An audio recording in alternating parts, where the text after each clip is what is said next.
Welcome to another episode of Behind the Shield podcast. I'm one of your hosts today, Jason Shropshire.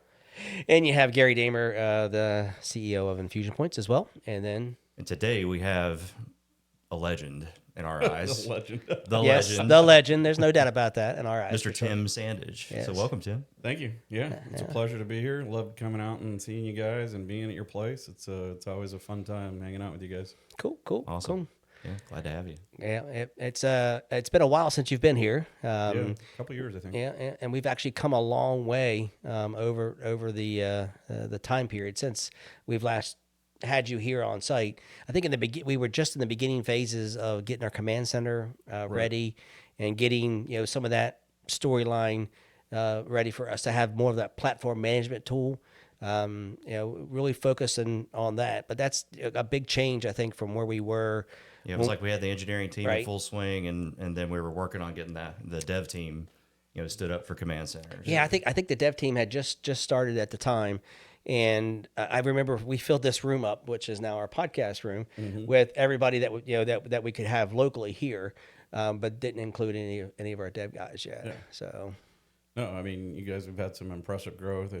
We still chuckle often when we see each other back in 2019 when. I knew this would come up. It's already come up. Already at the very beginning. Oh my gosh! But honestly, I mean, I won't go into full detail. No, you should. No, You should. we will. No, I'm sure we I will. think it's. I personally, I love it. It's because of it. In some ways, it's who we are. Yeah, right. no, I mean, you're truly, and I can't obviously take any credit for it, but I laid out the challenge for you guys at that time when we launched this program. It was originally called ATO and AWS.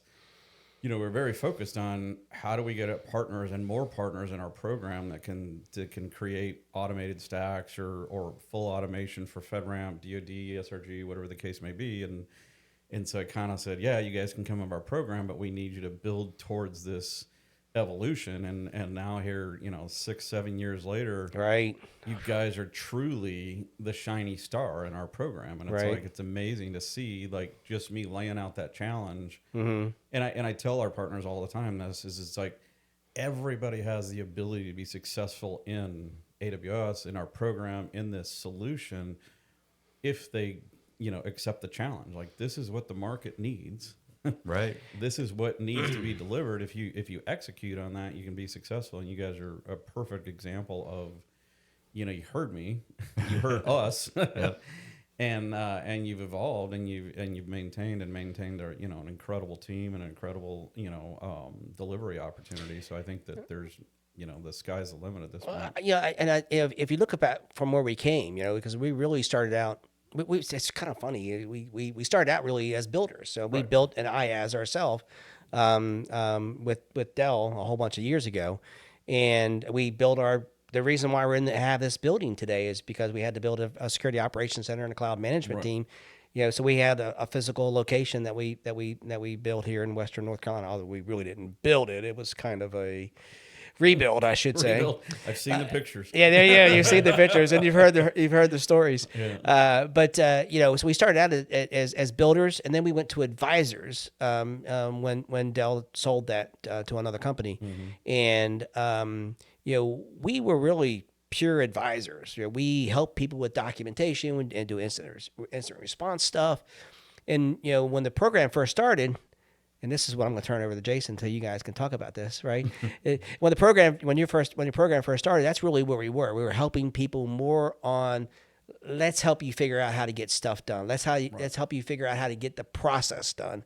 And I remember you telling us, at least on the phone call, that stuff's all going to go away. And here it is 7 years later, and it pretty much is gone. It's gone. It's there. But we cut our teeth on it at Dell, and then in VMware we got way into the tech, right? Into AWS and the technology, and we were at a point where let's put the two together. Yep. Right. So we got involved in back then it was the standard tier partner. Right. Standard. That just doesn't sound right anymore. It doesn't. I can't keep up with them. As we regular. We're just regular. Yeah, right.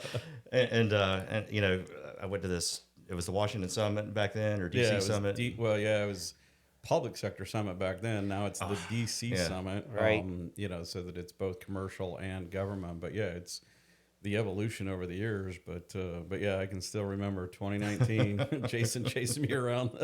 I'm like, why haven't I heard about this program? Why aren't we a launch partner? And I got to meet this guy, Tim Sandage, and get to his party. Yeah. So it was a must in my mind, and that we were not going to be a launch partner, but we were going to be the first partner to be added. Yeah. Right. No, and you guys have made us proud. It's been a great relationship ever since. You know, and it's funny to watch, you know, some of the evolution. You know, I'm on the heels of going into 13 years at Amazon, and I think back of the evolution and all the changes, and whether it's in the industry, whether it's global. You know, now we're dealing with so many different, you know, elements that are kind of converging of a lot of my time, at least at AWS. You know, I laughed last week. I did a presentation at ISC Squared around. Going back in 2015, I wrote a white paper for AWS called Security by Design. And it was really the baseline of what we just talked about is how do we build, you know, infrastructure as code? How do we pre-build towards compliance? Because we always know, like, the customer needs to get FedRAMP moderate. They need to get FedRAMP high. Like, we know what the baseline is. Right. So why can't we pre-script and define that? But it was one of those things back then. It was probably a little bit too advanced at the time. People weren't grasping it. And then plus the biggest problem with automation over the years is that humans are afraid of it. And so, you know, here we are, you know, 10 plus years later, now I'm writing the next version of that is it's really security by design plus AI. But then I also am a little bit of a skeptic on the whole AI thing it's like, 'cause everybody's slapping AI as this, AI as that. It's like, no, there's some really good and great opportunities to use AI, but it's not the end all be all today. Right. So the more you use it, the more you know what it can and can't do, for sure. You know, and you can kind of see through the industry, you know, rattling about it. So and so a lot of the stuff that we're now doing around, especially around automation, is still your Terraform, infrastructure as code, Lambdas, Pythons, Python functions, and but the goal and the key thing and the winning part of that is leveraging, you know, artificial intelligence solutions, like Comprehend, you know, really to be able to go through and dedupe, you know, controls and say, hey, if I implement these 5 things in AWS, whether it's, you know, IAM, orchestrations, whatever the case may be, it covers these 7 control statements, at least a percentage of them, you know, and so that's where AI is becoming, you know, incredibly powerful. Right. And then using things like SageMaker to build in guardrails and so forth so that you can say, hey, you know, I need to create what is my optimum. You know, I want to let my user community be able to go to this side or to that side. Maybe I got a 2-lane or a 4-lane road. Where do I let them go into that control base? And so that's another thing that AI is becoming very, you know, good at, but you still need that human in the middle. You still need to get that trust factor with the humans. And so that's kind of, you know, it's funny to watch the evolution and then to watch where we're now going. Right. Absolutely. The way I see it today is, I mean, we developed the whole new, you know, with 20X perspective, right? We've taken, the philosophy of we really have an opinionated design. We spent a lot of time building that opinionated design. Now it was taking it through multiple audits. You know, from FedRAMP moderate all the way up to IL5s with some changes, with some differences. But we really haven't leveraged AI at all, you know, in any of that. We might be using it a little bit here and there to help us write some code now to speed things up. So that on the control side, we really haven't thought much about it. But now on the operation side, we've thought a lot about it, right? And the reason why we can build pretty fast, I've said this multiple times, especially for the new 20X stuff, is because we have that opinionated design. It really pretty much, we know exactly where everything's going to be. We know exactly the naming convention and all that. So it's easy for us to program that in. But where we need to get to is, you know, when we do encounter somebody that's not an opinionated design, what do you do there, right? And that's where the challenges are going to come in with AI. On the operations side, we leverage it today for helping us create tickets. You know, it's almost our level 1 today, even though we still have 24/7 eyes on glass perspective, but we have that AI from the operational use. And I think that's where, to me, for us anyway, is where we're going to see a lot of the changes. And then that next phase of it is how do we help these people automate these controls in a way that's not predictable. Right. And I think that's where the AI pieces are going to help out. So. Yeah. Well, and that was part of my presentation last week was, it's like, how do we, because now and the other piece, it's a customer demand thing for us too, is it, I've got customers coming to us on a constant basis. Like, yeah, I've got ISO, I've got SOC 2, I've got PCI, I'm going through FedRAMP, I'm going through, DoD SRG. Mm-hmm. Now they're doing IRAP. Now they're doing European Sovereign Cloud. They're going. So it's audit fatigue. They're just and more often than not, it goes back to what we were talking about before. Is it's like there's not one thing today. I mean, yeah, there's lots of great tools, but then also there's tool fatigue. Yes, right. So and so that's where the customers are coming to us, going, okay, how do I just do one audit focus? Get to that continuous audit capability, and therefore when my PCI auditors show up at my door, I've got the output that they need for their audit work papers. It's just adapted to them. Yeah, it's adapted to the output rather than being reactive, because we all know legacy audits are like, oh my God, we've got our our audit coming up in 60 days or 90 days, and all of a sudden we go back and we clean up the mess that we've allowed to happen during the year. Right.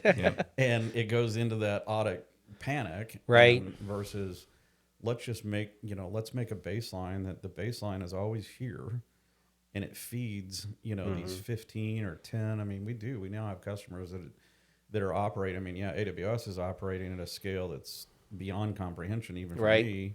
I mean, when I started AWS, we had an ISO, and we had a SOC 1, report, and I got hired to help get us through FedRAMP, initially. And it's like, so when I look at it now, and we've got hundreds of global audits now and alignments and legislation alignments and so forth that we deal with, it's like, it's pretty, and we're getting customers that have that, same problem. And so how do we create that continuous audit, and how do we leverage AI to do that?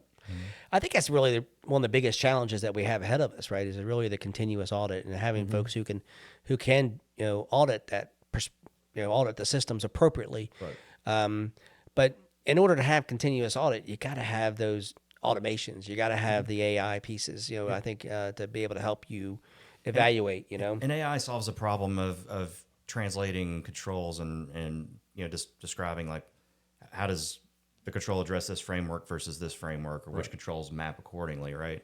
So you can map evidence and things like that, which is it makes total sense. But one of the issues we run into is just the scoping of the audit is so different, right? So like we deal with a lot of DoD and FedRAMP environments for CSPs that have a commercial platform, right? But they're like, oh, the commercial stuff's over here. We don't want to mess with that because that thing's in flight and changing constantly. But so I mean that's the issue, is like the scoping slides around a lot, right, with those audits. Right. It does.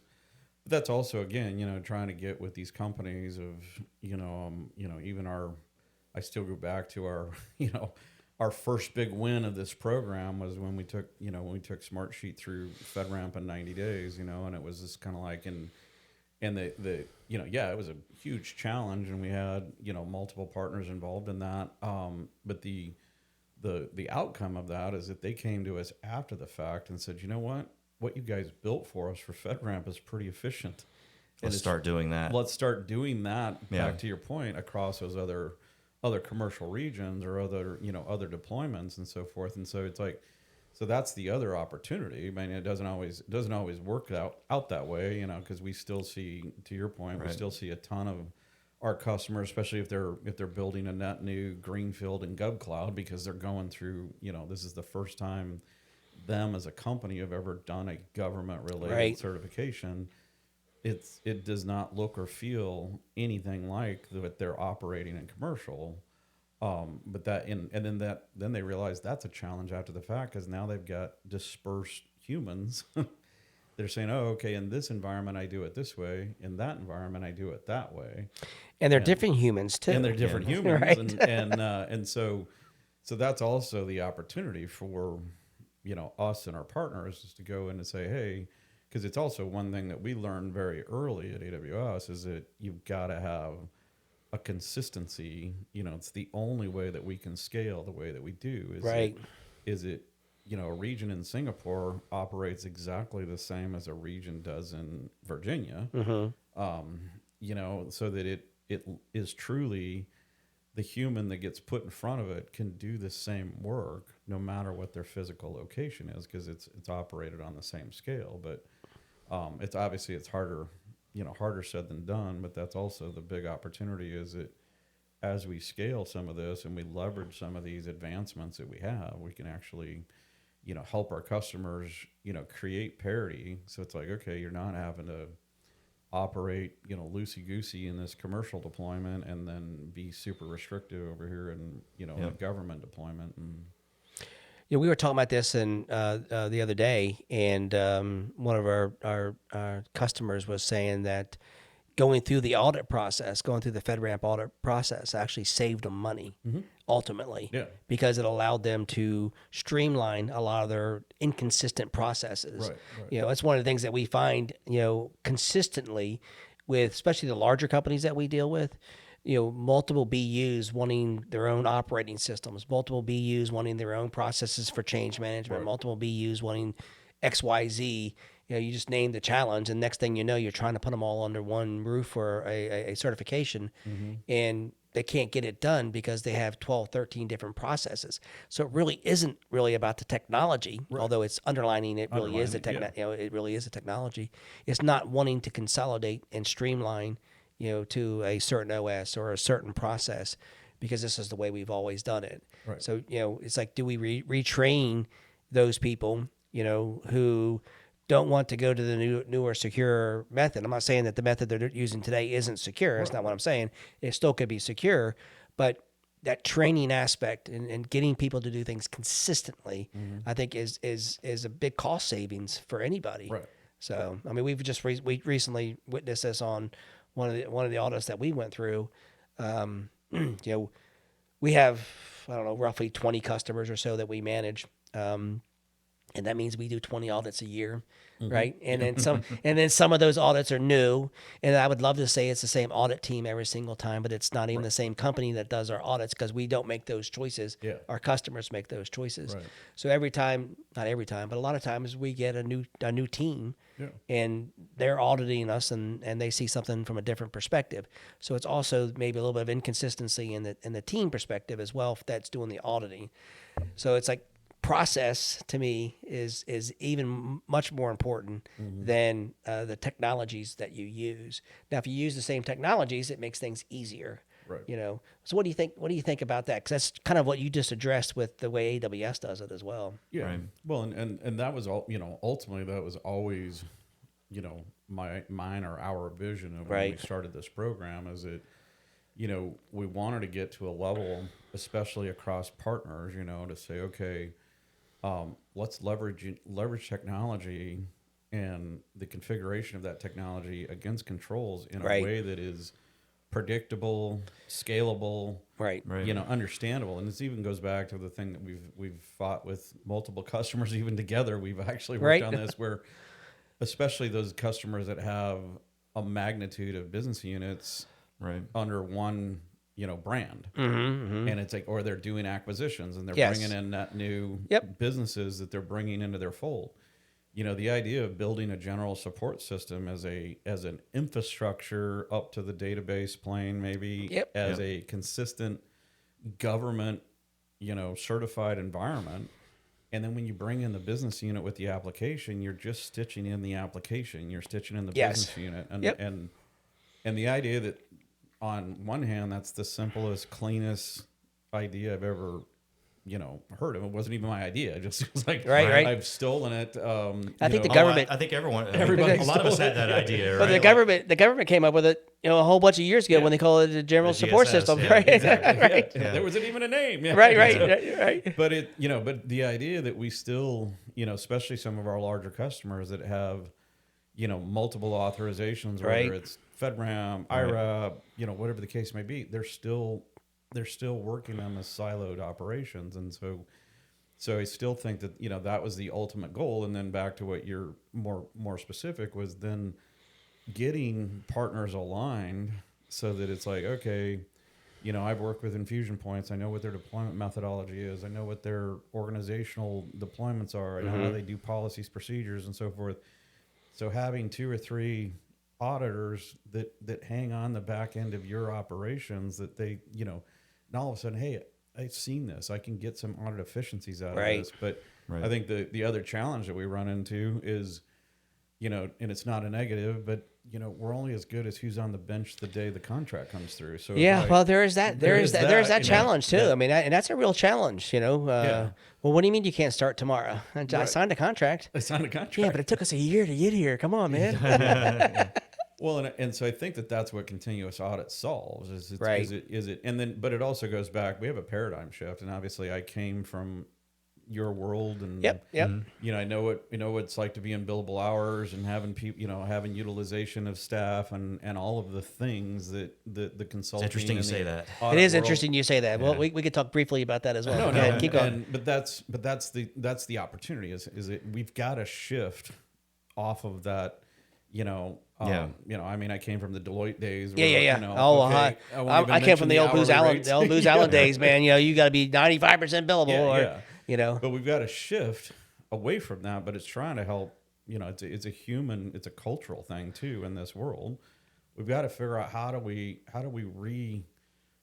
balance the cost profile of like, okay, instead of that's funny you're bringing this up. Absolutely. Instead of the audit is worth, you know, 500 hours, and I've got a senior person, a manager, and a junior person, and this is the allocation that I have for it, and then now I have to then go based on my price card. Now I have to like place the human capital that's available off of that, you know, versus if going to this methodology that I'm working towards is like, okay, let's go to this continuous audit cycle. Now it's not, but now it's on an audit. Right. It's not a billable whole thing anymore. It is a whole new perspective how you have to look at it. But you have to have parity between the operations staff that's operating that continuous audit, you know, and then your auditor. There's got to be, you know, and that's again where it goes back to building these consortiums that we're talking about. Is how do we get everybody to? It's not going to be an overnight. I understand that. I wish it would be. Right. Look at how long it's taken us to get here. Right. But if we can get that paradigm shift, and then we can get to that point, it's better. You know, it also goes to an OpEx model too, because that's the other part that we see with our partners. Yep. You know, that they're dealing with an ebb and flow of like, okay, I got an SOW for, you know, 90 days or 60 days, whatever it is, you know, to do this thing. Yep. You know, if you go to this model, it's also going to from a revenue attribution standpoint. Now all of a sudden it smooths it out. It's an OpEx, it's an operational 2 and 3 year contract. We literally have been talking about this for about a year now, and I think it really came to a head for us about a month or so ago. You know, when we first started the business, we were have laptop will travel, and we were everywhere, right? So wherever we could get an internet connection, and we had a laptop. So the only investments we really had into the company were really just our laptops, right? And that's a small percentage of the hours, you know, that we would charge. We would charge by the hour. We'd make money by the hour, but over the last 18 years, we've transitioned now to where we have we're investing a big chunk of our revenue back into the business. And it's like we can't go back to that paradigm of hours, right? Because it just doesn't work in what we do. I mean, we started the shift with the SOC, right? When we were doing being SOC 360, launched that. Right. And then, you know, that became a cost center, and we had to rethink, instead of allocating hours to a project, we had to think through like, okay, how does that cost center support the customer base? Right. So it changes the way you do P&L. I mean, it changes so much. And then, you know, we went on to the cloud managed services, doing Conmon, all the way now to engineering. So like more and more of the company has become a cost center now. Right. No, as opposed to selling hours, right? So, and that's been, you know, I mean, I've been doing security for close to 30 years now, and it's kind of, you know, always been that, you know, security is looked at as a cost center rather than being a business enabler. And I think it has been shifting. I think we're actually at a much better spot in today's day and age if we shift in the right view that compliance and security becomes, a business asset. It becomes a sellable thing in this day and age. But it goes back to how do we go back? How do we bring it back to our P&L? How do we actually say, okay, I do have these overheads, because you're exactly right. You think about the building, you think about your own accounts that you have in the cloud, and the people and all of the other pieces. Obviously, the human capital is probably the biggest expense that it is. It still is 100%. But now we have a lot more licenses that we're buying. We got AWS charges. I'm sure you're happy about. Right? We love when you buy Amazon. There you go. No, but it also goes back to the same thing, and that's why kind of what I started is it we've got to lean in and figure out where AI is enabling us and then helping us drive down those costs. Clearly, it's funny. I analogize this to the 2008. 2007, 2008. I was still running a Blue Cross. I was a security manager for a Blue Cross back in Seattle. And I remember when, and everybody was saying, oh, we got to get off Exchange 5.5, and we're going to go to this thing called, BPOS. It's I remember that. We were the first pilot. We were some of the first pilots. And everybody's like, but the reaction, the human reaction was the same that we're seeing now. It's like, oh, well, this cloud thing, it's scary. I don't want to trust it. I don't want, it's going to take my job, because the Exchange 5.5 administrators were the worst. They're like, oh my God, we're gonna lose our jobs.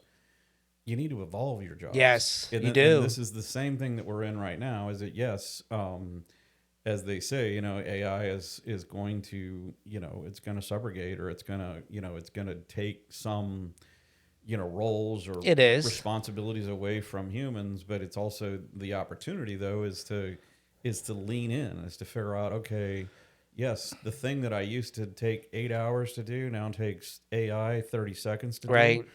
Now I need to shift my focus of like, how do I now leverage AI to go to those things that I couldn't get done before? Do even more. Do even more. That's actually how we're talking to our employees about it, right? Because we don't want to reduce headcount. We want to continue to grow. We want to grow headcount, right?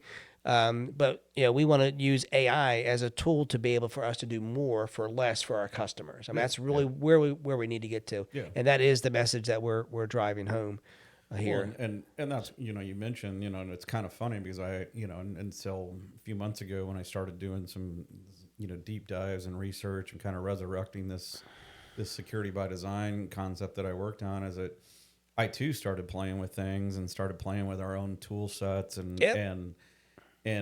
all of a sudden was like, oh, well, let me enter the art of the possible into Claude and see what Claude gives me, and all of a sudden I was like, oh my gosh, this is what they're talking about vibe coding, right? And but then with Kiro, our new IDE, then I've been playing with Kiro and Claude and and SageMaker and stuff like that to go, wow, I was the guy that cheated going through college to get through coding because I hated it.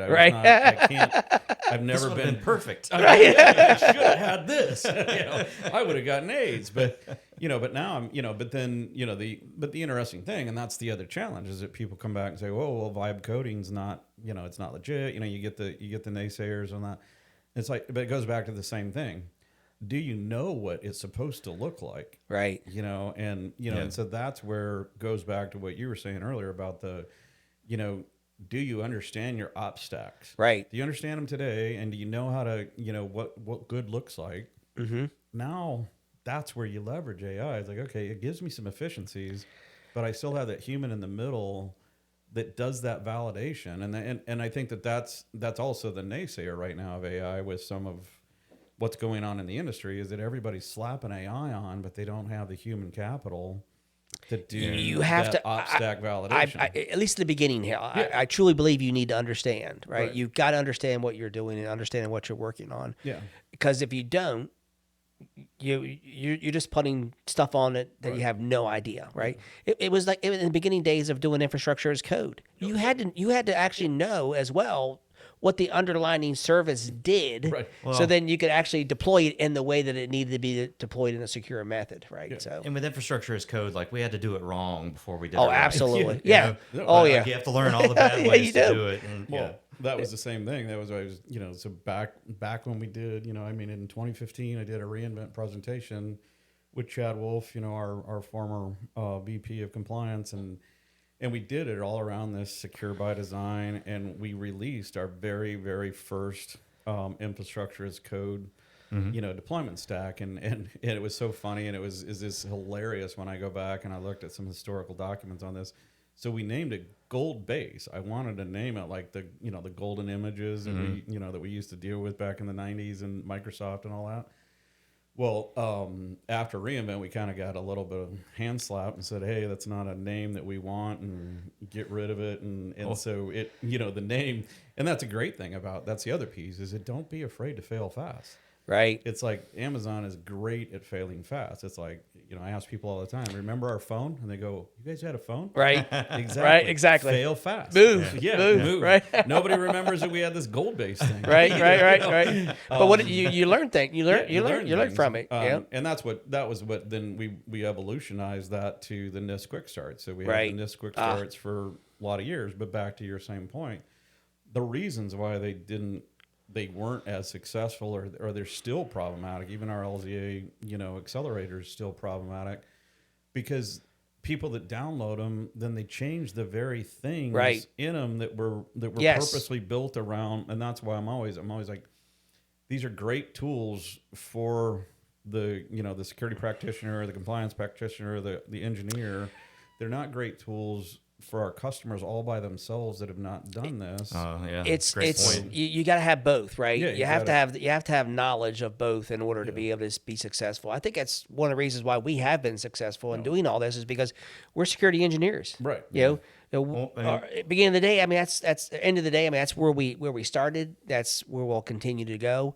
And when we deploy an infrastructure as code, we have a whole team of engineers who've done this multiple times, and they can then take and then defend it. Yes, they can also Thank you. The team that can defend it. Yep. That's one thing I walk customers meeting us for the first time through, is that it's not just the tech that we bring, right? Because the tech is proven, but it's the team behind it. It's the team behind it. That lives it every day. Right. And truly that, and that's what I'm saying is that, again, back to the compliments for you guys, that is, because as you guys know, over the 10 plus years that we've been, doing this, even before we launched the program, the ebbs and flows of our partners that have been, we've had some partners that were also very successful at different points in times, and then they had some challenges or whatever. And it goes back to exactly what you just said, and the compliment to you guys is it's the tech and the human capital. It is. You can't, you can't just be, a technology company and say, buy my thing. Widget. Yeah, right.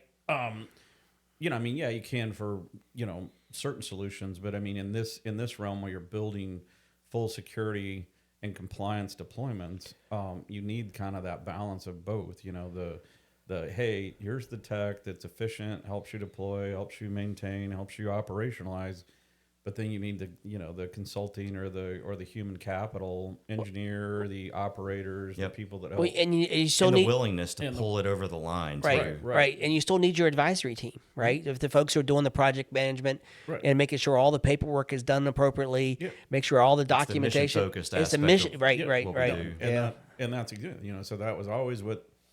And it was funny. It's like that was always the dream of what this program was evolved to do. Was like, we bring in the best and the brightest. Is exactly what you said. Like you guys are great at building SSPs or building policies and procedures or developing whatever your skill, the GRC overlay, whatever the case may be.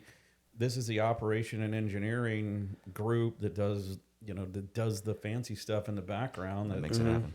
Makes it happen. And then this is the, superior audit firms are on the back end, and getting that lined up, three-legged stool lined up to say, like, this is what Utopia looks like, but it's a challenge. Every time, organizations have, it goes back to the same thing. Organizations have ebb and flows and who are their key employees, who are their key assets, who are their key operations. Sometimes these very friendlies are also the very people you're competing against the same work against. Yep. And it's trying to figure out, it goes back to, and that's the one thing, that's probably the number one thing that I've learned at Amazon is competition is healthy. Yes, agreed. And you should never apologize to winning business against your favorite customer. Yes, yes. I mean, and we, Amazon and Netflix is a perfect example. It's like, Netflix is one of our major, if not one of the major customers on AWS, but yet we compete with them and, selling or, providing videos. Oh, right. Providing Right. The exact same. I never even thought about that, but that's kind of wild, isn't it? Right. Yeah, it is. Exact same, but that, especially when you hear that like Walmart, right? Yeah. They make big decisions around not going on the AWS stack because of the competition. So. Right. And I think that competition is good. It's healthy. It's healthy. It's healthy to keep it in perspective too. Yes. It's like, look, there's going to be times where, maybe I really wanted that deal that I went up against the guy I just had lunch with yesterday. Yeah. Maybe that doesn't, maybe it's, but you can still, the end state is, it's one thing that has taught me, and it's the same thing, it's even ourselves, even on a smaller scale, I'll never forget, I used to, when I was a partner development manager for, before I started this program, representing some of our major, security, ISVs, whether it's Splunk or CloudCheckr or Evident.io and all these different ones over the years. But I mean, I'll never forget the year that we came out with config and config rules. Those directly in the mindset of CloudCheckr and Evident.io Yes. competed with their, with their baseline, what their tool was about. And so having that conversation and it was a face-to-face conversation, I mean, it wasn't, it was fine because it was like, I went in it with the mindset. It's like, we came out with a product that's going to enhance your opportunity now is to take this, make it even better, and make it even better. And here, and both those two companies that I've named have already been acquired for a decent amount, and have done really well. And so I always tell our partners too, it's like, we're going to come out with things that are going to be on the surface is going to look competitive to whatever you're doing. Yep. Take it as an opportunity. Like, look at the opportunity and say, how do I take whatever this minimal viable thing that Amazon just... That's how we've always looked at it. I mean, the great thing is... And how do I build on top of it? Right. Well, and it helps get the knowledge out there that these things exist, right? So it carries our message further as well. Yeah, exactly. Right, so we're riding together. So now that we've talked about kind of where we came from and CMMC, a little bit about FedRAMP 20X, a little bit about FedRAMP and the overall industry in general, where do you see all this stuff kind of leading into, say over the next 5, I almost said 5-10 years, but I don't think we can go out that far, right? No, I mean, I don't know what I was getting ready to say, but somewhere near in the near future and longer term. So. No, agreed. I mean, like I said, the legacy of where we've been has been, amazing. But then when you think about what our future holds, and you think about, all of the different, privacy regulations that are coming out, all of the different dispersed and, additive security regulations and frameworks that are coming out. But then, as we mentioned earlier, the data location and the digital sovereignty is beyond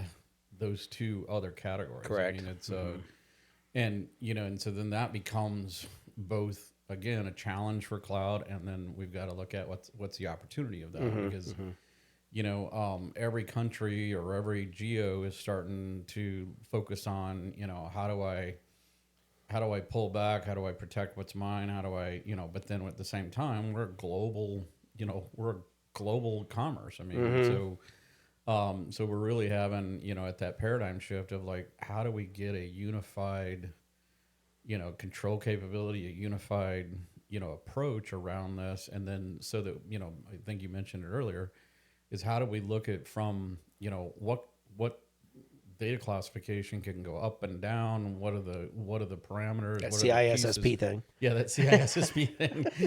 Who needs that? But yeah, I mean, I think that's the future. Is how do we operate at a global scale, and how do we help our customers operate at a global scale? Because historically we've been focused on, like I said, we do this framework, this audit, that framework, that audit. That's becoming, unscalable.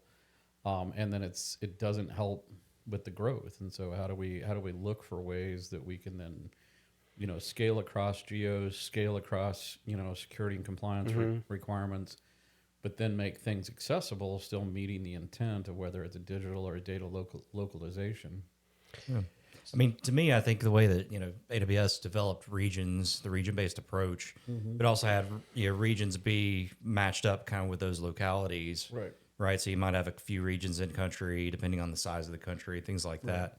I think that's taking that concept and just building on it, layering on it. Yeah. Approaches like us with, doing platform engineering. Well, that platform could take advantage of those AWS services in whatever regions that we want to go to, right? Yeah. And similarly, like we can map the controls, like you were mentioning AI layers that could help you determine like which controls, map to other control frameworks that may only be relevant in some of those other regions, right?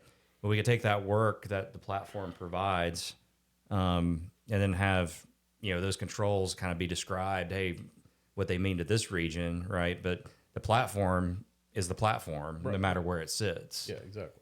And then that takes care of your sovereignty issues with the data and where it resides. Yeah, if you can, and that's where, to your point, like with our regional capabilities, then you think about our edge locations, and then you think about, the ability to, run, different workloads in different locations, even leveraging outposts and so forth, on when it is necessary. I mean, even one of the things that we're working on right now, even with our European sovereign cloud getting ready to launch, yes, it's great for countries and geos that are capable and wanting to operate inside Germany with EU citizens on German soil, but we still have some countries that still have their own country specific requirements. And so, edge locations or outposts and so forth is how we have to approach those.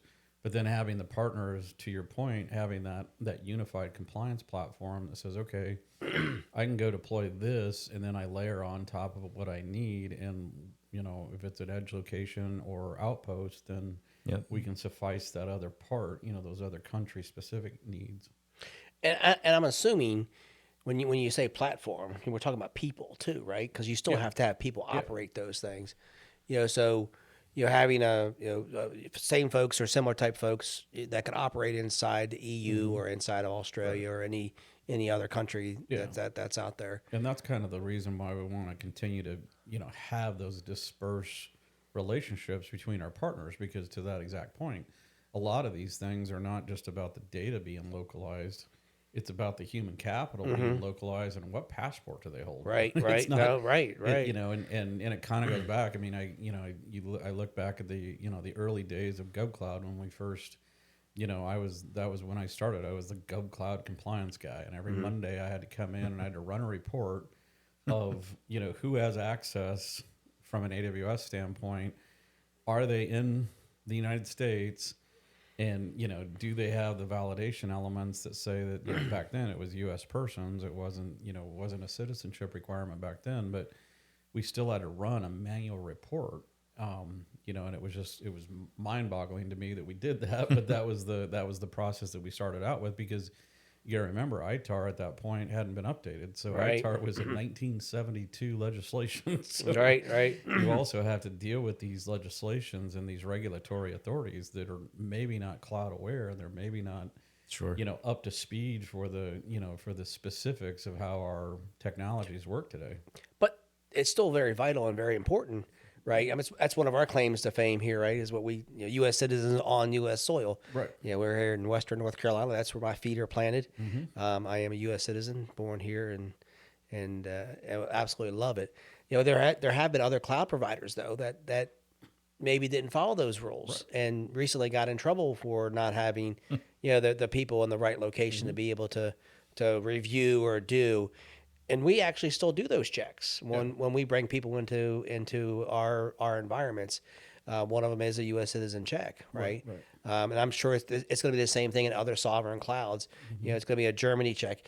Is the EU going to be more EU-ish, or is it going to be country by country? That's where I was really trying to take that.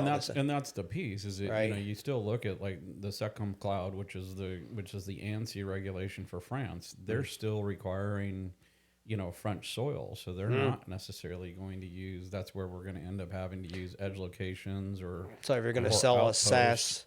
a SaaS solution inside of France, there's no France region, right? And then it becomes even. Is there a France region? Well, there's an edge location. It's a right. You mentioned that earlier. Got it. Yeah, and the same thing. Switzerland's has got a different, got a similar approach. We're seeing the Nordics are having some similar, requirements, and so wow. So it kind of goes down to how do you do this to suffice, to the country need, and then also the impact, and that's part of what.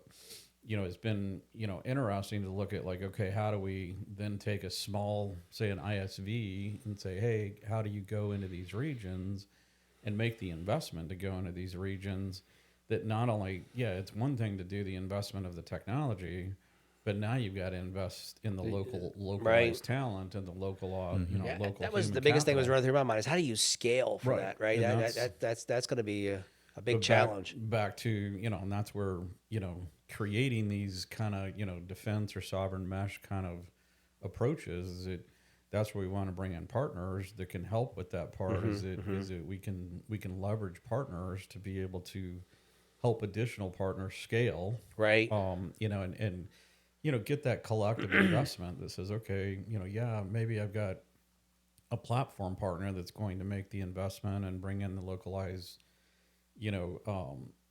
human capital and the elements there that meet the intent, but then that becomes a commodity for the smaller partners that maybe want to just move their workloads in for half a dozen customers or whatever until they grow. I mean, that's the other concept, but it's trying to and I think that's going to be an ongoing moving target because it's not only, and that's where when we look at like the defense mesh concept that I keep talking about the defense industrial base where they've got dispersed requirements. Well, there's still a lot of overlays of digital and data sovereignty, especially when you start talking about the 31 NATO nations. Now they've got digital and data sovereignty requirements, but then they've got NATO requirements, and then they also have the localized, defense industrial base responsibilities. So they become incredibly taxing on some of these customers, and so you start thinking about the two guys in a truck that's building a bolt in the supply chain of an F-35 or a submarine or whatever the case may be. This becomes untenable for them trying to navigate those layers, and then but the key, and that's where we've got to lean into it. The key is that we've got to secure the supply chain because. If and I use the bolt, but maybe totally get it. Yeah. Maybe it's a chip or it's something that could actually be compromised at the start of the supply chain. That becomes incredibly impactful when it gets to the end state of whoever that contract, that prime is that's installing that thing. Now we have a compromised piece that's in the bigger project, and so that's the reason why this is so important to make sure that we don't care what the widget is. Let's just fix the supply chain security paradigm, and how do we create that chain of custody for them going through that from our smallest div customer up to the prime contractor. And to me, then it you mentioned ISVs, but it's like, so how do you create that market, right? That can be that diverse and still allow people to make money. Off the solutions, because ultimately everybody wants to make $1 or $2, right? No. And so, if you make it too complicated, are the dollars going to be able to flow? Yeah. And if you look at, I don't know how many countries are in the EU right now. Any idea? A lot. Yeah. Yeah. More than one. Yeah, more than one.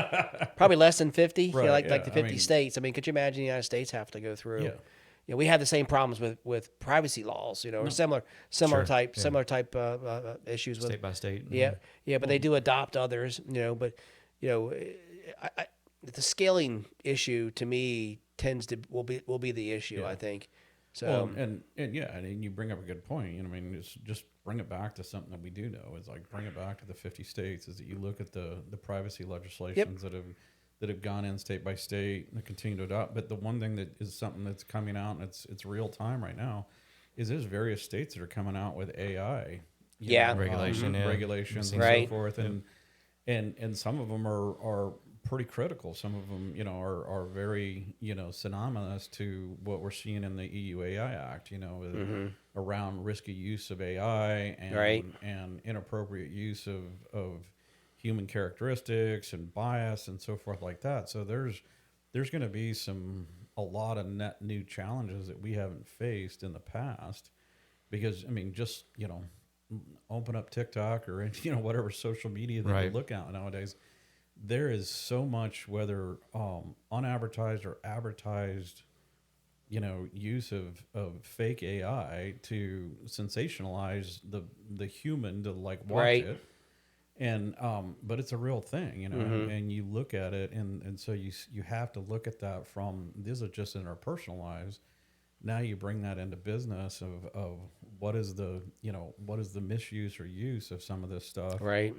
And then how does it how do businesses or how do humans that are consuming goods, how are they making buying decisions off of both good or bad uses of AI? Right, and I mean, it's a real thing. You see it all the time on social media now that it says, oh, this is generated by AI for entertainment purposes. Yeah, but people that are not really critically reading or looking at it, they're just thinking, oh, this is a real thing. It's a real thing. Yeah, you see that stamp of Sora, and means something to you and I, but not to my mom, Yeah, right. Exactly. Yeah. So I mean, I think that those are the future, but I think that's where it goes back to kind of back to our world.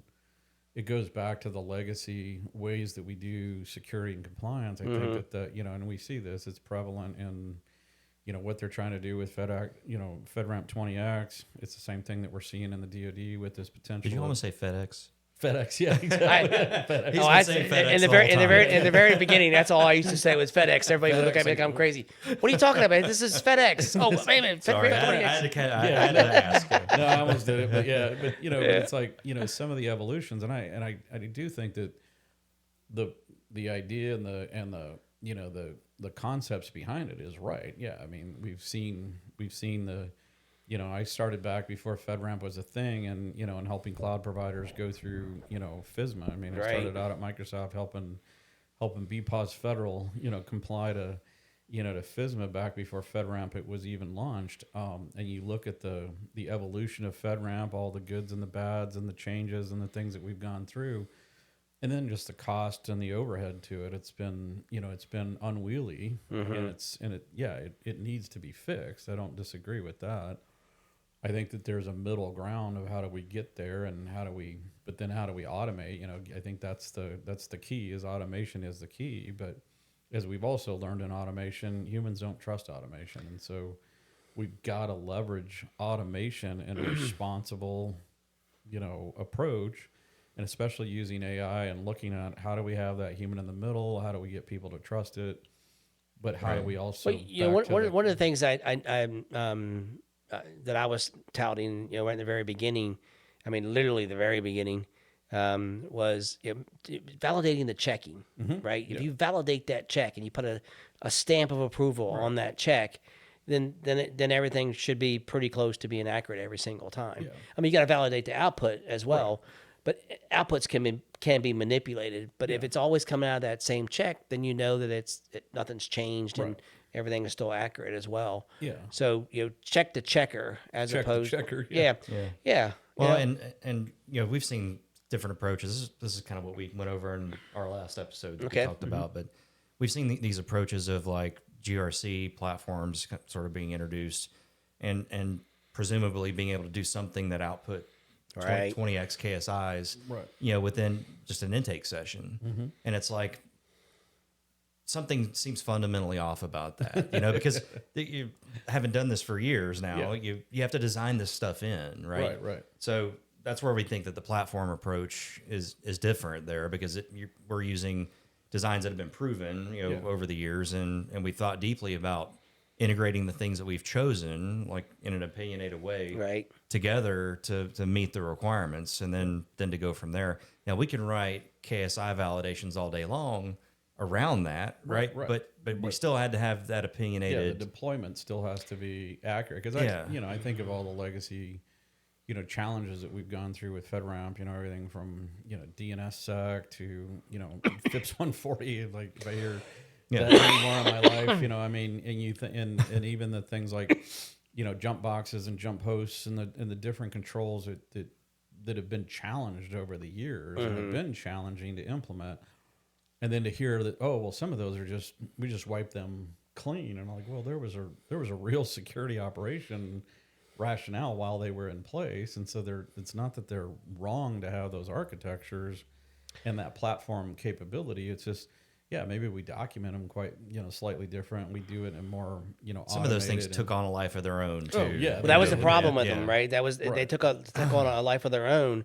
And I think some of that stuff was being misinterpreted, as well, right? So something that was probably meant to be a good thing turned out to be a handcuff, put on you. This is the only way you can do it. Because like we use workspaces, to get in, and had nothing. I mean, that's a jump box, right? I mean, that's all it is. That's all it is, and that's a perfect example of a simplified way to do it. But you look back at, we built the Linux, jump box host architecture back years ago, and it was very complicated. It was cost prohibitive sometimes with the different elements, and then procedurally and operational wise, it had a bunch of fail points on it, and so people still got, had gotchas on it, and so it's like, but because rules and regulations are good written on paper. You and I can sit here and we can agree to what those rules and those regulations say. But when people go to implement those rules and those regulations, and then how the auditors and or the reviewers interpret that as well, is also part of the like legal precedence is the way we've always said it. If it wasn't proven in court, I'm not sure I want to take it there. But if you're willing to fight with me in court, I want to take this one through as a precedence. So we would do that sometimes with our customers. Take something new through, but we would make sure that they understood that what we were doing was not any less secure. Matter of fact, it was probably more secure than some of the previous legal precedents. And I say legal, but I think you know what I mean. No, I mean, trying to, and really around that audit, did case history, did it case law? There you go. And did it pass the audit? Did it pass the PMO review? The PMO reviewed it and approved it. Right. Yeah, and and we've been through a lot of those, both good and bad, and it was just like, and so, and then that's the other piece that I think that's evolved is that obviously we don't have the PMO review process any longer. And I'm not. Well, it's still there, but it's not as intense. It's not as intense, as what it was. And then, but I also think that, but it also goes back to, we need to make sure that we're, that we have some basic hygiene, security and compliance capabilities. We've got the pieces and the operations of it is there. And then still, I still think that there is a genuine, just like any other audit framework that's out there, like, is there a governance body that is backed by, a trusted, whether it's the ISO Council or it's the AICPA or it's the PCI Council, whatever the case may be. Is there a methodology and a governance model of the audit that is followed, so that it's like, hey, there's some level of integrity that me as a consumer now can buy off and sign off on this, because it's kind of the bigger piece that I see is for the authorizing officials. It's like, there's still law that says an authorizing official. There's a stick you got to measure against, right? And that's the big piece. There's a stick that you have to be measuring against every single time to get consistent answers. And I think that's, to me, is key. And here again, that's why I really love the way we're going right now with the whole 20X and the automation aspects of it, because then we can prove stuff over and over again. Because guess what? I mean, especially from a AWS perspective, I know where all that metadata is. I know where those configurations are.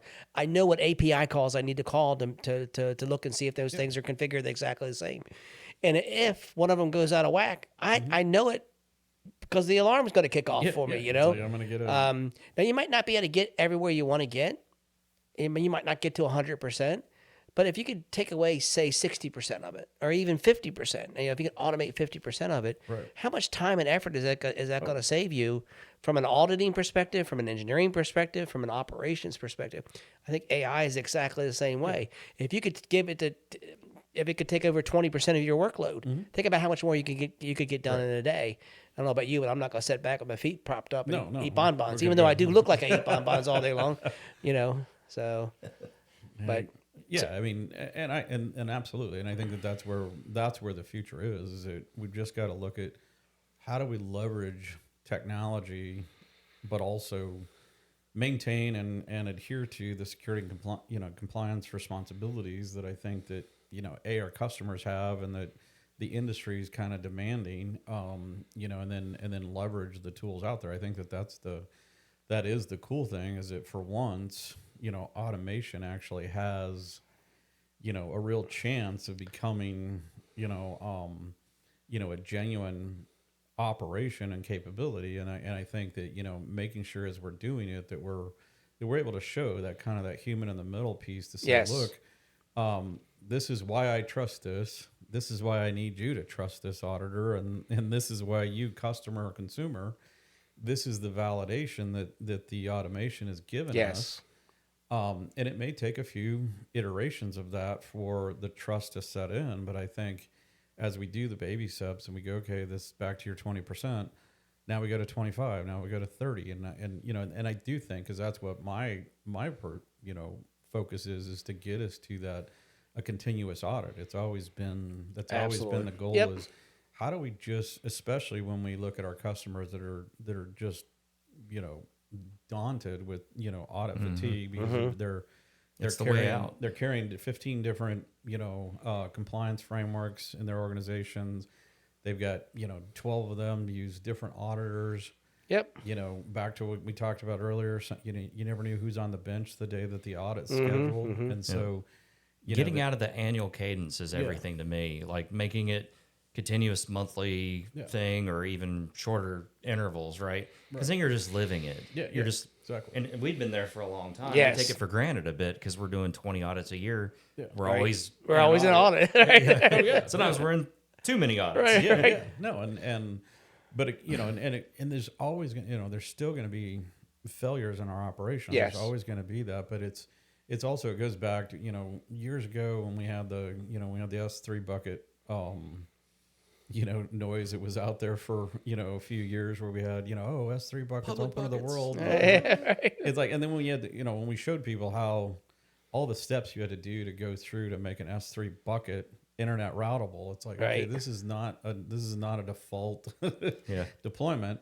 This is an AWS problem. Exactly. And but it was something. It was a challenge that we had to work through. It's like perception's reality, and so we had to work through it. But we had partners and customers that have built, different ways to, somebody did inadvertently open an S3 bucket to the world, but I got a tool that or we got a check that tells me whether it's config or config rule or it's a third party solution. This is, it was open to the world, but we immediately remediated and shut it back to, using automation. Yes, it's an audit finding, but it's a minuscule audit finding in time. What was the exposure? What was the exposure? Today, it's like, I know it's public. It's supposed to be public. I know, right. Well, then that was the other thing. We over-indexed on that, is that some people says, there's S3 buckets, open to the world. It's supposed to be. That's by design. There's an opportunity where that is the way you're supposed to do that. Making them public. So it's and so it's those pieces, but that's where automation will really. There's still going to be mistakes. There's still going to be problems, but it's a matter of how quickly can I identify, how quickly can I notify, and how quickly can I remediate. And maybe it's the same nanosecond. Yes. And maybe a JIRA ticket kicks off that this is happening at the same time that it's being locked down. And now I've got, and then my audit evidence that says, yes, it got exposed. It was seconds. It got remediated. And now I got my full chain of custody of audit evidence, so that the next time an auditor looks at it, it's right there. It's all packaged up. It's all packaged date up. Stamped in a folder. And you can even use AI in that too. They show, look, no network traffic touched this. Right. And during that time frame. So so I think that those are that's the way of the future, and that's the piece. And then, and I think then back to the GRC, paradigm shift that we're seeing. I mean, we're seeing a massive amount of different players come out, in various flavors, and everybody's AI this and AI that, and they're great. I'm not discounting any of them, but it's trying to figure out, what's the fit for purpose, because it goes back again, that tool overload. Like, do I buy 5 of these? Do I buy 2 of them? Do I, is there something that just is a, a heads up display that can correlate all of these pieces? Because at the end of the day, there's certain aspects of your operation that they're not necessarily built into some of these existing tools today. And don't give me something that doesn't have an API left. Yeah, exactly. Yeah, because that's almost useless in today's. If it doesn't have an API world. or CLI, interface, and then the same thing, does it have connectors for your favorite, tool of choice for ticketing or whatever the case may be? It's like, but all of those pieces of, like, when I look at, because I've been in the GRC space for, most of my career too, but I've never seen so many different tools come out in a spectrum of 3 years now that we've seen. I know. I'm telling you. And so we get a lot of, our customers are coming to us like, what should I use? Or, I've already bought this and it's supposed to do this. Well, I didn't know it was known for that, but okay. If you've already bought it, I can't really help you unbuy it at this point. And so that's the other piece, is like, how do we help, clear the fog, or how do we have, kind of back to that platform play, that operations play, then what is the right connector for that heads up display for that customer to see, where am I at real time in my operations, where am I at real time for my audit, continuous audit, and then where am I at from... People still want to see that red, yellow, green. Oh yeah, absolutely. People got it, but there's got to be some explanation behind it. Yeah, right? It's got to be, and so, and because of the, how fast moving some of these pieces are too, is that we've also, back to the guardrail piece, we've got to create the guardrails so that operationally the humans that use this stuff can do the job that they need to do, but not be impeded by, right. because we also see that where, especially before I retired from the Air Force, I saw that we were over indexing, locking things down to a point of like, well, now the usability of the solution isn't there. Right. Or you have to get 4 levels of approval before you can make it do what it was originally designed to do. So you gotta, or it's overkill. It's built too heavy for the purpose. Right. So it's like, hitting that sweet spot to get the value out of it, right? And to not just make it to where trying to sell the product on top of that is going to be so much more expensive to the consumer, So it's striking that balance. Yeah, because we're starting to see, even though like, NIS2 in Europe is not necessarily a compliance legislation, it's a legislation that you've got to document how you in the supply chain and the critical infrastructure supply chain, how you support it, meet it, rationale to it, and so forth. And the same thing with the EU AI Act. And so in a lot of cases, we're seeing partners and ourselves having to build, what is the sweet spot in that guardrail?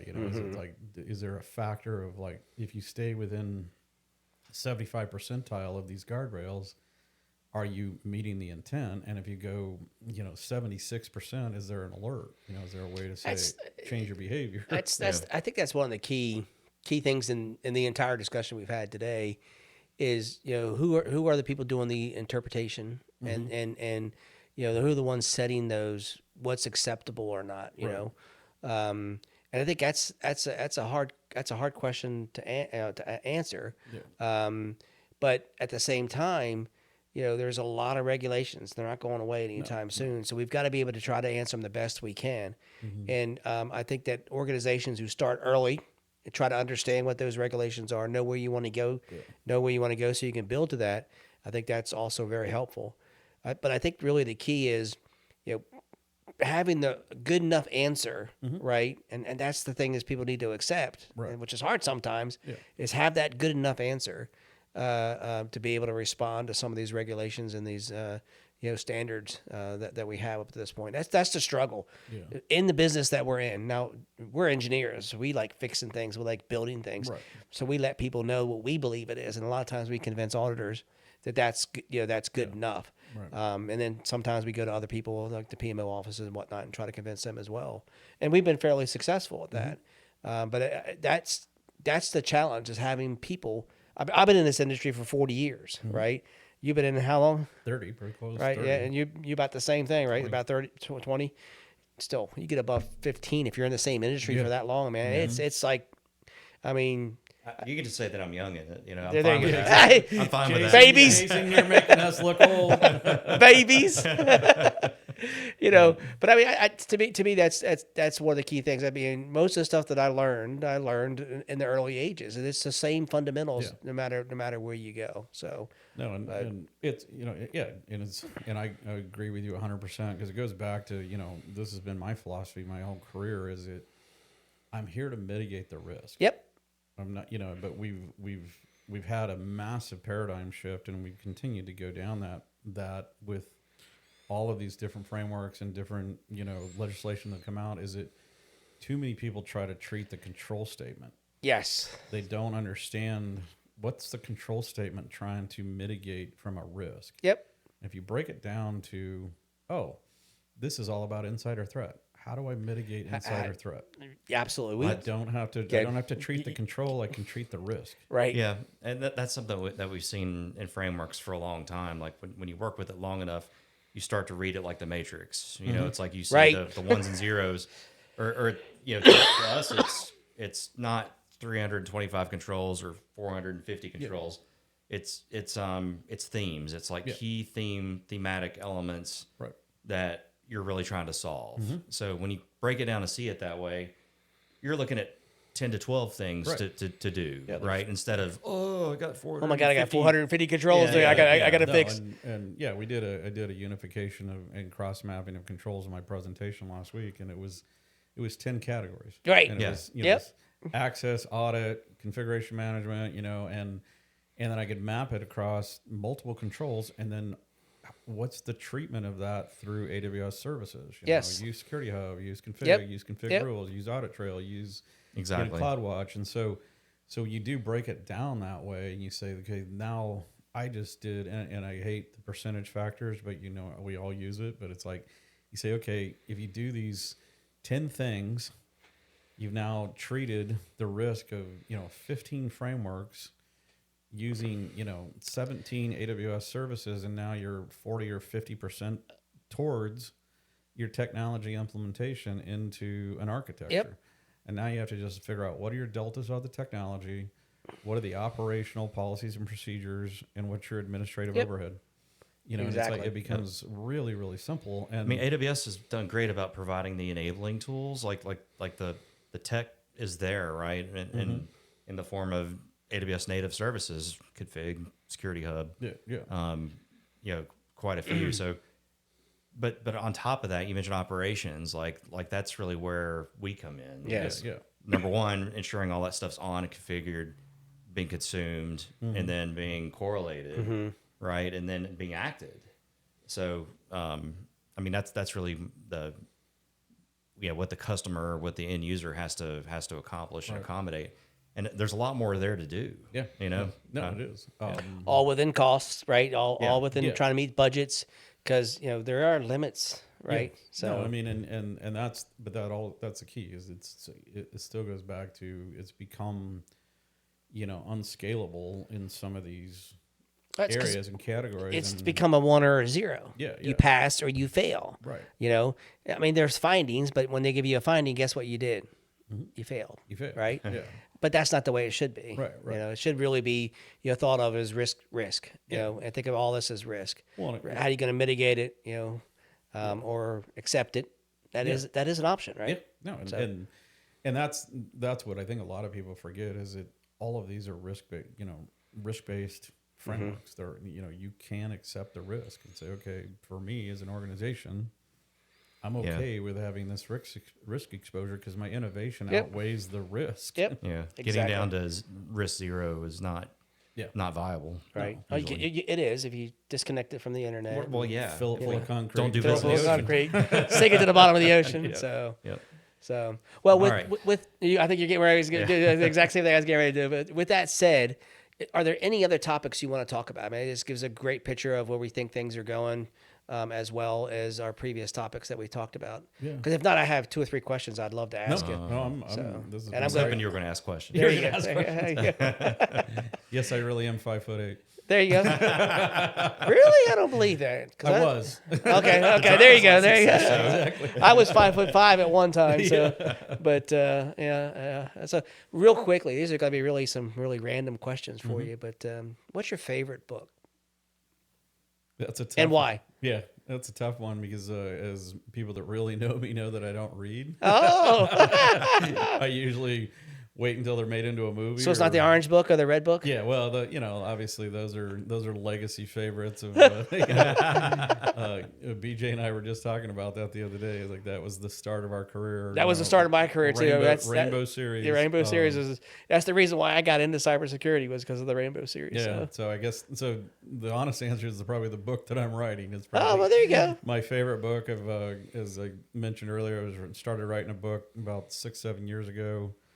Had a challenge with the publisher and kind of shelved it for a while, and so it's something that actually my buddy Greg Kent over at Secure IT kind of challenged me to bring it off the shelf. So Nice. I started reworking that and started. So when are we going to see it? And do you have a working title yet? Yeah, I've got it. It's security by design plus Got it. AI. Oh, yeah, okay, right. Leveraging compliance blueprints for security assurance. So it's and so it's still all in the space. So you guys got some ink in it already. I'll tell you that much. Oh, very nice. But yeah, so hopefully, if all goes as planned, there'll be a pre-release probably in December, and then This year? yeah, that's Oh, the wow. goal. So That's it's like the real goal. close. My son is. I want my Not autographed happy. copy. My I want son's my- not can we happy get about autographed it 'cause copies? He's doing the formatting and Right. the book covers and all that. And so Right. it's a lot. It's a challenge to put it all together. That's something I've always wanted to do, and I keep saying I'm going to do it because there's a lot of gray matter in here, and I want to make sure I do it while the gray matter's Yeah. still there, right? So it yeah, still I'm the matters. same way. I get and then you. But every time you come, you finish a chapter and you go back and you think the God, chapter. 14 other oh things. no, I should have done this. I should have done that. Or I read something else on LinkedIn, or I read Right. something else that somebody else publishes. Yeah. Like, oh, that's a great idea. Yeah, but in our field, it's never going to end, Yeah, right? so It's never going to end. So there might be a V2. There might be. Volume 2. There you go. Perfect. So what about a favorite TV show or movie? I'll give it both. Yeah, so TV show right now. I mean, everything with Taylor Sheridan's been. I've somehow gotten the bug. Watching Lyle Ness or Yellowstone or Tulsa King. Those have been keeps me from watching HGTV because I'm building a house right now. So it keeps and then.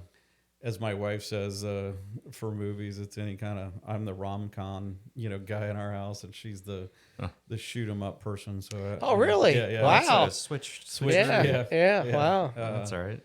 So we try to find rom-coms that are also shoot 'em ups. Yeah, I think I watched one of those kind of like last night. Something Becky. There can't be too many in that category that fit Yeah. both categories. Well, Mr. and Mrs. Smith, right? That's one that came to mind. Yeah, well, and we actually did watch one. I think it was on Prime the other night. It's got Mark Wahlberg. It's like he's like play it, or he's like a. It was definitely shoot 'em up, but comedic. Yeah. Okay. I like those. Those are some of my. It's kind of one of those interesting ones. So. But so interesting, I can't remember the title. Yeah, I do that all the time. Okay. I read this great book the other day, but yet I can't remember the name of the title. But it was really good, I promise. Yeah. Well, thank you very much for that. That really helped a lot, Yeah, right? exactly. So tell me, what did you do this past summer that was really interesting or was very impactful on a person or a group of people? That's a tough one, Gary. Man, you said they were going to be easy. Well, they are. I mean, I think the biggest thing was, my wife was for years had been asking us to go back and start going to concerts or whatever, and so last Christmas I bought her 4 days for the CMA Fest in Nashville, So instead of, just taking to her a concert, I took her to 45 concerts Wow. in 4 days. Wow, that's cool. And 4 days in Nashville. And so that was, and so that was something that she really wanted to do. We're both very big, country music followers and so forth. But then that's created the bug. And then we turned around, and my favorite, country artist, at least right now, is Luke Combs. And he didn't play CMA Fest. But then he played in a condo 2 doors down from us in Miramar Beach in Florida a couple weekends ago. So you could hear him. Yeah, no, well, that's what I also got in trouble last year, because we could stand in our parking lot of our condo and hear him, but we weren't at the concert. So this year we went down and we did the 3-day concert of Luke Combs. So he's from right down in Huntersville, and he went to college where Appalachian State. Appalachian State, yeah. As I said, hey, he's one of your guys in your backyard here. So So that was, that was kind of a big, big summer thing, and was, kind of getting back to, things that we used to do, going to concerts and stuff. So it's been, that made summer fun.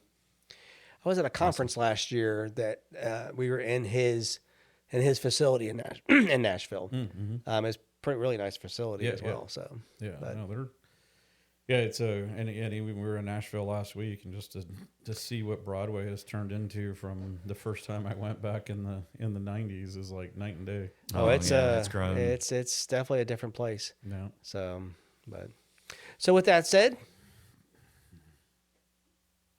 all right. I forget your ending, Gary. Oh, You're my gonna get your God. ending at the beginning. You do the ending. I'm not going to forget already. This is crazy how I do this every week. Thank you. Oh, The end. Thank you for attending the podcast today. You can't attend a Yeah, podcast. you might not see me behind the shield, but you'll always find somebody behind the shield. There, I got it pretty close to being right? Thank you. Oh, and peace out. There you go.